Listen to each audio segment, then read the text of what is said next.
এবার আদিত্য ও সুদীপাকে মিলিয়ে দিয়ে নিজেই সরে গেল পরমা। হ্যাঁ বন্ধুরা, বিস্তারিত জানতে ভিডিওটিতে একটি লাইক দিয়ে চ্যানেলটি সাবস্ক্রাইব করে সম্পূর্ণ দেখতে থাকুন। জমে উঠেছে ধারাবাহিক অনুরাগের ছোঁয়ার নতুন অধ্যায়। এবার দেখা যায় কুন্তলা সে প্রতিশোধ নিতে উঠে পড়ে লাগে।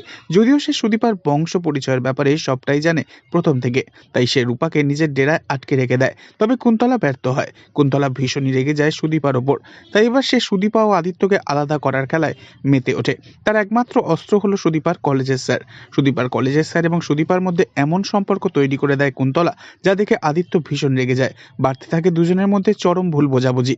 তবে এবার দেখা যাবে পরমা সে কিছুতেই মেনে নেবে না আদিত্য ও সুদীপার ভুল বোঝাবুঝি। তাই পরমা এবার এক করবে সুদীপা আর আদিত্যকে। আর খুব শীঘ্রই দেখা যাবে কুন্তলার পর্দা ফাঁস করবে পরমা ও সুদীপা দুজনে মিলে। আগামী দিনে আসছে আরও নতুন চমক। রুডিকে দেখা যাবে আবারও গল্পে, আর থাকছে মিশকার সন্তানও, যে কিনা এখন অনেকটাই বড় হয়ে গিয়েছে। তাই দেখতে থাকুন অনুরাগের ছোঁয়ার নতুন অধ্যায়। আর নেক্সট আপডেট জানতে চ্যানেলটি সাবস্ক্রাইব করতে ভুলবেন না যেন। ধন্যবাদ।